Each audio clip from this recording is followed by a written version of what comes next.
Hello, everyone, and welcome to Ellen with a Y Goes Live. Yay! Thank you so much for joining me this week. I'm so excited. I have an incredible guest with me here. Nicolaou is going to be joining me later on in the show. I'm so excited. She is the culture editor for OprahMagazine.com. So all of my Oprah fans, get excited because I'm freaking out. Love. I just want to say I'm really grateful to talk with you guys this week because I'm very thankful that you tune in to watch this live or that you decide to watch this on YouTube later when it's up on Friday. I think with everything that's gone on, and I'll talk about Kobe in a second, I just want to tell people that I love them, and say and express my gratitude to everyone who supports this show. Life is short and you should take the time to say thank you and to send love to other people when you remember to. So I am grateful and I say thank you and I love you all. That's the intention of the episode, to spread and share love and to spread joy. And I guess the hot topic, which I hate even calling it a hot topic, it's more of just what's happening in our culture. I think we're all very aware that the helicopter crash that killed Kobe Bryant and his daughter Gianna and members of the Altobelli family and the Maurer family, and I am forgetting the other individuals in the helicopter, but we cannot forget them. Everybody lived their own lives.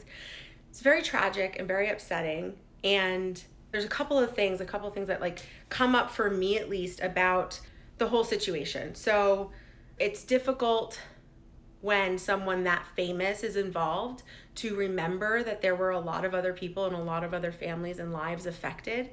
People are going through a devastation that we cannot even comprehend. And I'm trying not to get emotional because I've been emotional about this for a couple of days because I can't even comprehend like losing.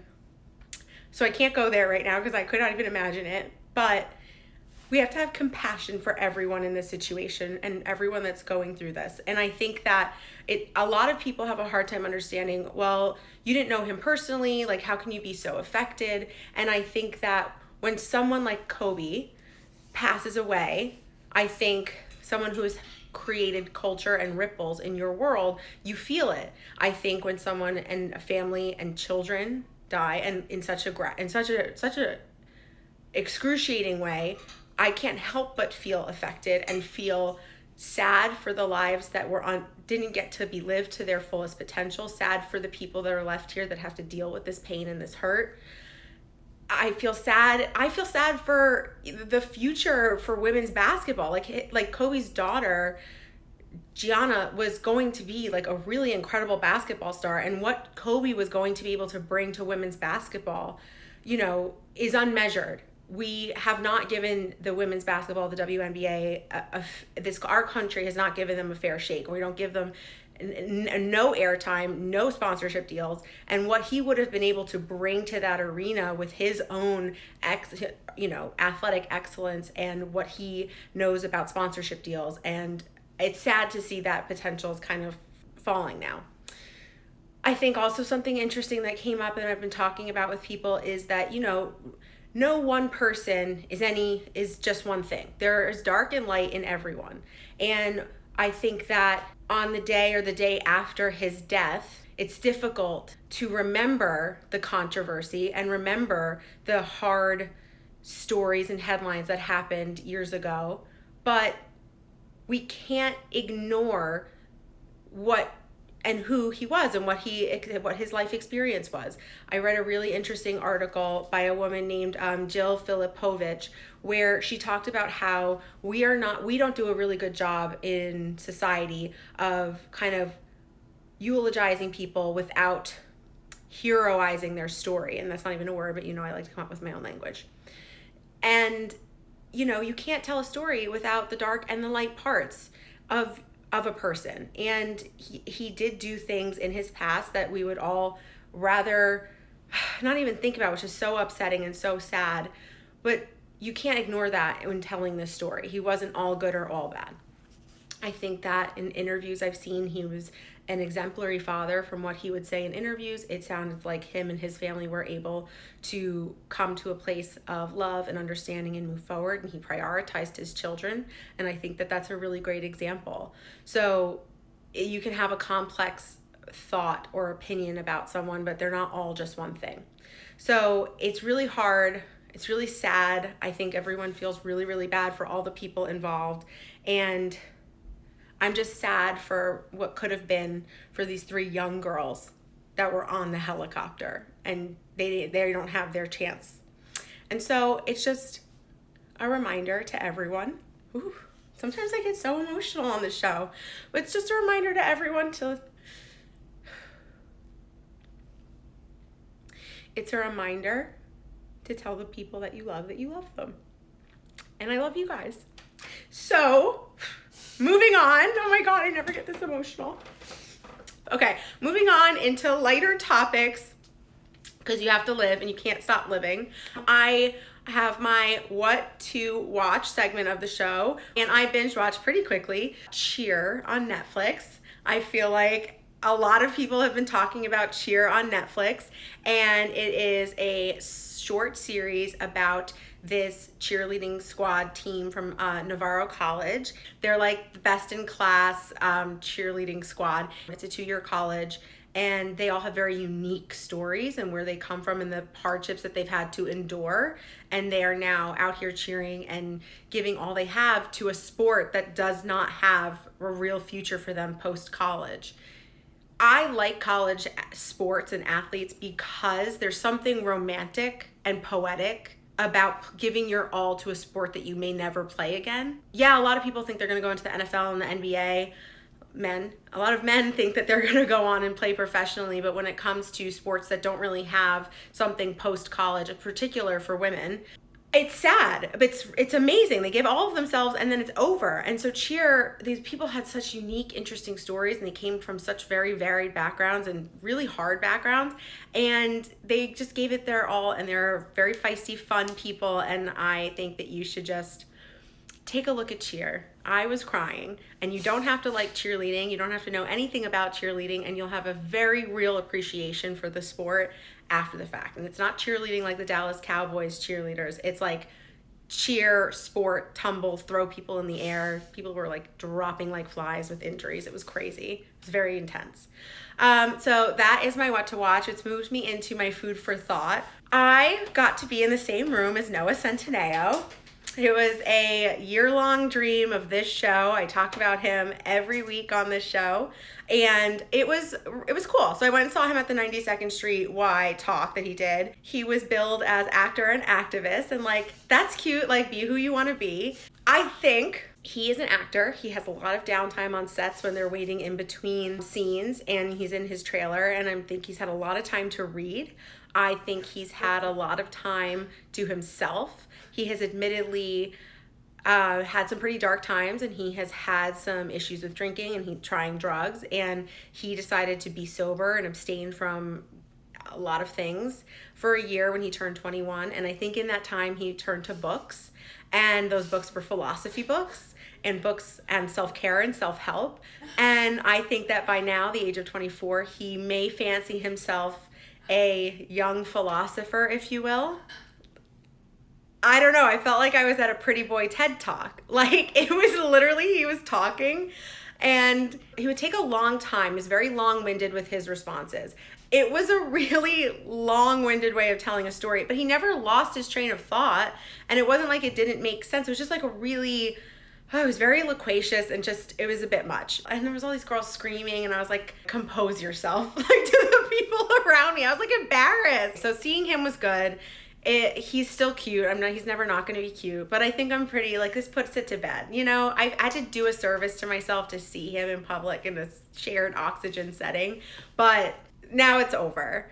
What I will say is I loved the 2 women who were sitting in front of me. First of all, they came late. They had the 2 seats in front of me, which were 6 seats into the row. The one girl walked in, made the whole row stand up, and she went and she sat in her seat. For some reason, the other girl was confused as to what was happening, because the whole row then sat down, and then she had to tap them on their shoulders and say, "Excuse me, can you get back up?" So then the whole row got back up. This was about 15 minutes into the talk.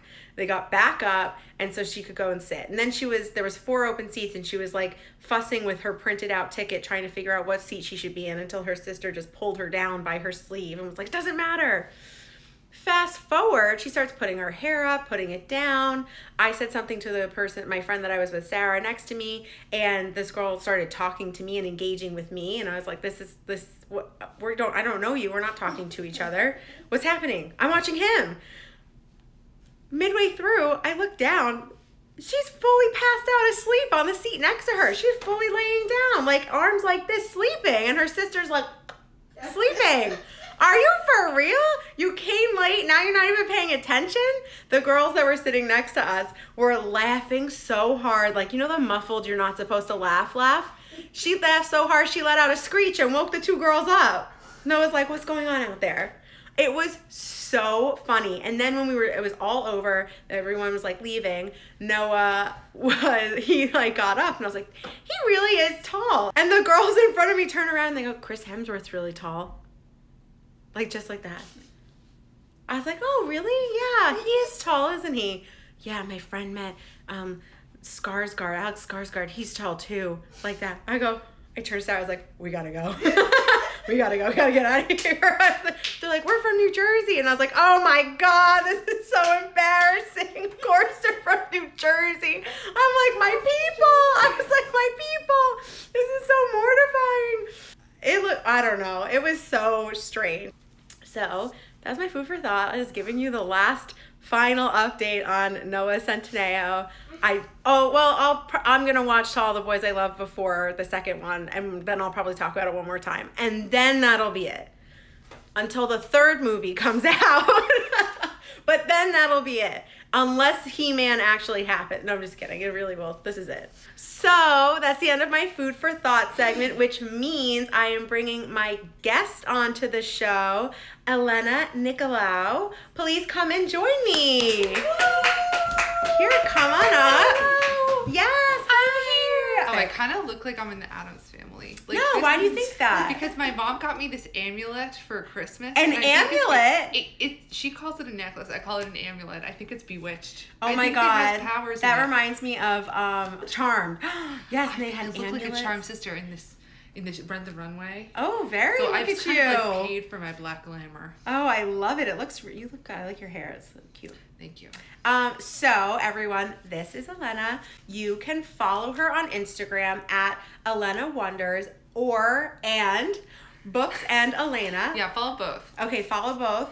You can follow Alina Wonders for really incredible Instagram story content. Very funny, and we'll talk about your mom, who is a true character. Or you can follow Books and Elena for anyone who is an avid reader, and we'll get a little bit more into that as well. So, Elena, I would like to ask you, I ask all of my guests, how do we know each other? We know each other through Refinery 29, where I worked for almost 3 years. We did not work on the same team, but since Ellyn is a pop culture fiend, she was constantly around my desk because I was an entertainment writer. And so I would be like in my headphones. We worked in like open office. So you would always have to like go into your headphones and retreat if you wanted to write a sentence. And so I'd be writing, and I would hear this person who was just like bursting like a firework, like a human firework, coming over with a hot gossip. And I was like, where are the people with hot gossip? Who's this girl? And then I would listen, and she'd be saying all these wonderful things, and I started paying attention to Ellyn because she just has this like radiant presence. She's like the sun in a person. And I would look forward to her visits because it was like a wonderful study break. And so we have been cheering her on from day one. So, and then we also know each other because we're actually kind of neighbors. We're from the same New Jersey hood. We have the same area code. Same hood. You know my cousins. I do. I grew up with her cousin. Well, I know her cousin Michael. Like, he doesn't know who I am, but I know him. He's famous. He's famous in my school. And Ellyn knows my town. We were just talking about the best place to have pizza in New Jersey. Yes, we're catching up. Oh my God. It's really funny when you meet someone in the city who like knows where you're from and knows like your area. And you're like, see, you get it. You understand. Yeah, we have like a lingo. Yes, exactly. So I wanted to talk to you a bit, but you are now the culture editor for OprahMag.com. So major. How does that happen? I mean, working for Refinery and Entertainment is incredible. And now at Oprah, how do you come to that? Because I know you said you did not study editorial journalism in college. Yeah, I know, it's weird. It's like surreal. I do have my dream job. So I went to college, I studied English. I wanted to be a writer. I always wanted to be a writer my whole life. But I kind of like ruled it out for myself as a career because I just didn't think that was like a thing people could do. Some people did it. I didn't think I could be that person. I told you that's how I felt about being on camera. Yeah. We can't rule ourselves out. Yes, I know. Well, I went to Oprah 2020 Vision this week, and she would agree with that. She would say, you gotta live the life you want. So anyway, I was not living the life that I imagined for myself. I was living the life that I thought would be practical. And so I did some stuff in college. I was editorial, but mostly not. And then I graduated and I was stuck in a purgatory of a job. I hated it. It was content marketing, very boring. Some of y'all might do that. Good on you. I couldn't do it. Just not for you. Yes. That's and okay. I had a wonderful friend, bless her, Rebecca Farley, if you're watching this, thank you. She worked at Refinery 29 and she like kind of harpooned me out of there. She was like, Elena, you're obsessed with pop culture. All we would do was talk about pop culture, entertainment, writing. We loved it. And there was a free spot on the team. And so she was like, apply for this job. And I never thought that I could have a job like that, but I decided I might as well swing the bat. I'm at the plate, you gotta swing the bat. Just try. You gotta try. So I tried and I got the job. And every day I went to work and I'm like, I don't think I can have this job, but they think I can. So I'm gonna have to be who they think that I am. Yeah. And I sort of became that person, and then I became friends with people at Refinery. It's a wonderful place to work and to meet people like you, like my current boss, who left and she started Oprah Magazine's digital team, and then a year later she reached out and I said, I would love to work for you. That's how I got my job. So it just sort of I was always obsessed with this stuff. I just didn't think I could make a career out of it. And I think that my old boss Molly, gave me advice. She just said, be obsessed with something. Aww.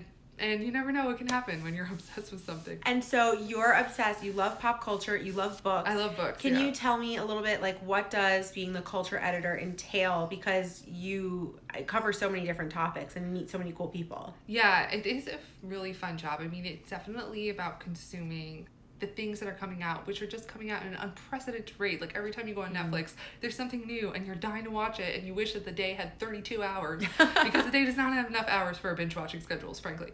No. So it's like a lot about trusting yourself, trusting your gut for what you think is right for the audience and what you feel passionately about. At Oprah, I cover books, movies, TV, but I also get to interview people. So in December, I got to go to Concord, Massachusetts, where Louisa May Alcott was born, and I got to interview the cast of Little Women. Oh my gosh. I made eye contact with Timothée Chalamet. His eyes are like kaleidoscopes, is that the word? You really? look at them and you get hypnotized because he listens to people when they talk. He is magnetic. He's like very present. He's very present. Wow. He is okay. so charismatic. So it's been fun to like be able to meet celebrities and see what they're like in real life. Wow. Yes, it's been a very fun job. I feel very lucky. So speaking about like the world's biggest celebrity, Oprah. So this weekend you got to go down to Oprah's Vision 2020 tour.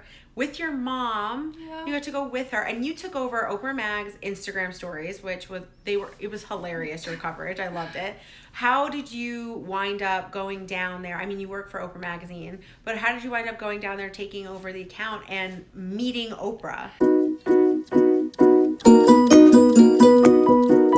2020 Vision Tour. She's going to 12 different cities throughout the country and kind of just preaching her gospel. That's honestly how it felt. It felt like being in the presence of some very wise dignitary who's going to teach you how to live the life that you know that you can, but you're scared to live, honestly. And so she talked for hours, but they're sending a staffer from Oprah Magazine every week to cover the event and to write about it. So I was lucky enough to go to Atlanta and see The Rock and had a lovely time, and I got to bring a +1, and I got to bring my mom.